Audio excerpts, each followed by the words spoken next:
Hi everybody, welcome to the Matt Mitchell Show. I'm DJ Foster, joined by Grand Valley State head football coach Matt Mitchell. Coach, got back on the winning ways this weekend, a 66-28 victory over Lake Erie. Let's look at the two units. Not sure which performed better. The offense had 640 total yards, 399 yards rushing, and then defensively, you gave up just the one touchdown in the first three quarters.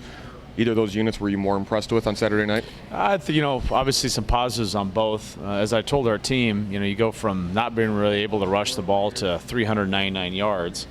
I know Lake Erie's, they got a good, a team that fights, but their defense wasn't as strong, as some of the other units. But I'm not sure that their defense was, 300 yards worse than some of the other defenses we played. And so I think it's a combination. Obviously, we had an advantage there heading into the game, but we also played better too. I felt like our guys were way more aggressive on the line of scrimmage up front. And we had, with Cameron Hobbs being out, we started Dan DeLuca's first start, and then also Eric LeBoon didn't play much due to an injury. So we shifted Jim Walsh out to tackle and put Aaron Cox at guard. So we had, two of the five guys for most of the game were new. And then, they got after it. We controlled the line of scrimmage more. We blocked better. We were more aggressive. We played through the whistle. And I think our tight ends are getting better, too. And our tight ends have not been performing real well, at the early part of the season. And they're developing as a unit. So I think from an offensive perspective, that was the impressive part. Defensively, I think two big things that stood out for us was the turnovers. We forced 6 turnovers, and that's obviously why the score probably got to the way it was. +5 in turnover margin in a game is going to put you in a favorable position every time. And then, we had a plan going in. Our players executed a plan to stop, the nation's second leading rusher. And I thought we did a good job of that with the scheme of things, and also the way the score got. He wasn't really allowed to get going. So, some positives takeaway on both sides of the ball in our performance on Saturday. I think maybe the most impressive thing about the offense, you can speak to this, was that you spread the ball around, especially running the ball. Kirk Spencer led the way with 143 yards, but Chris Robinson had 88, Mike Rattay had 81, Hershey Jackson had 81, 6 combined rushing touchdowns. Why were you able to be so effective and spread the ball around like you did on the running game? Well, I think early in the game, Kirk Spencer was the hot hand, and so we went to him, and he really was playing well. And then, on the kickoff to start the second half, we got a little nicked up, and we kind of leaned on Chris Robinson a little bit more. And, Mike played well in the first quarter, and he got, injured. And so we had to kind of go to Hershey a little bit late. And I was happy for him. He has not dressed the first 3 games due to injury. And so it was good to have him back. He's a powerful runner and kind of was able to, help us out when Mike went down. So, we just kind of went with the hot hand, and it was good to have all those tailbacks in a position to be able to help contribute to the effort. Isaiah Grimes made his second start, looked pretty solid, 13 for 23 passing, 232 yards, a couple of scores, and you can speak to this, probably the thing that was most impressive, 6 for 6 in the red zone. You guys were in scoring with 5 of those being touchdowns. Yeah, we've been horrific in the red zone up to this point, and, so I think he was much better this week than he was against Ferris. And again, level of competition maybe not quite the same, but I knew in pregame warm-up that we were going to have a good game with Isaiah just based on his zip that he had on the ball. He was throwing the ball extremely well in pregame. Our guys were catching it, and definitely felt like he was more focused and ready to go, and he made a big improvement from week 1 to week 2. I think he also did a good job managing the game.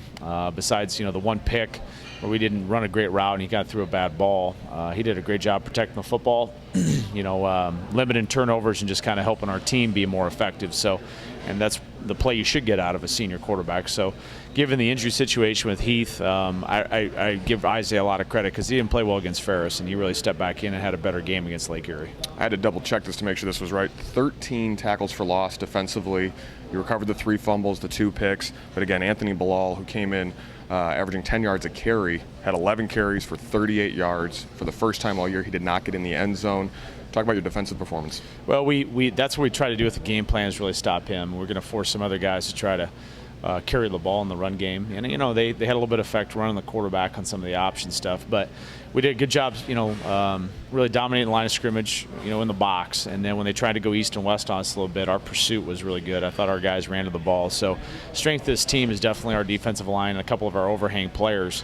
And, we really put pressure on those guys to make plays, and they showed up and did a good job of that. And then you get in those situations on third down, and really when you have the lead, we kind of, pinned our ears back, and we affected the quarterback. The quarterback had a hard time just sustaining things in the pocket because of the pressure that he was under. And, 2 of the picks that we got, I think, were a direct result of the pressure that we, had on the quarterback. Let's look ahead towards Hillsdale this week. They're 2-2 overall, 2-1 in GLIAC play. A tough loss for them, a non-conference game past Saturday at Indianapolis, 24-19. But all four of their games, have been less than 8 points. So you can make a case they could easily be 4-0 as easily as they could be 0-4. What do you see from them? Well, you're 100% right. They could be 4-0, and all 4 games have been tight, so they could be anywhere in between. But they're as most Grand Valley fans would come to know Hillsdale, they're extremely well coached.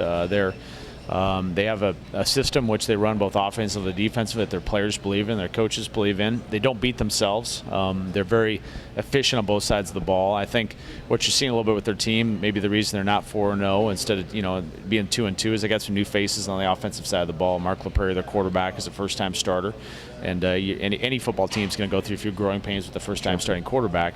And I think last week Bennett Lewis, who's a very good tailback for him, did not play last week's game. I don't know, but make the assumption he was probably injured, so that probably hurt him a little bit from the rushing attack. But they've played, they played Indianapolis, who was a playoff team last year, and we're down, I think 6 points, and we're down the red zone with a chance to win the game, and went for it on 4th down, didn't get the touchdown. So they were right there with the playoff caliber team, and we've had some really great battles with Hillsdale. There's been some really quality games over the past decade. Looking forward to the same type of contest when we head down there this Saturday. Yeah, this Saturday, 4:30 p.m. start. It's their homecoming. Obviously, they play well at home for the most part. What are you expecting from your team? What are you looking for from them this Saturday afternoon? Well, I think we've got to continue to be a physical football team. I think we got that, ratcheted up a little bit this Saturday on the offensive side of the ball, and I need our offensive, to have that type of edge and that type of mindset that we're going to go out and try to be physical. And we've got to match Hillsdale's physicality. Coach Blanchard on their defensive side of the ball, they're always a very physical team up on the up front. They've got to replace 3 linebackers, but they've got a lot of defensive linemen back. So it's a very physical team. We got to match that physicality. And I'm still looking, turnovers. Even though we're 1-3, we've been doing a great job since the opener of being on the plus side of the turnover margin. That has to happen Saturday. If we get behind in the turnover end of things, we're going to be chasing the scoreboard, and that's to Hillsdale's advantage. So anytime we can get a lead and start to take them out of their running game, as been in the past, it works to our advantage. But if we're having to chase the scoreboard and they can stay in their offense, then that works to Hillsdale's advantage. Grand Valley State heads on the road to Hillsdale this Saturday afternoon for a 4:30 p.m. start. Mitch, thanks so much for your time today, and best of luck this Saturday. Thank you. Thanks for watching the Matt Mitchell Show here on the Grand Valley Sports Network.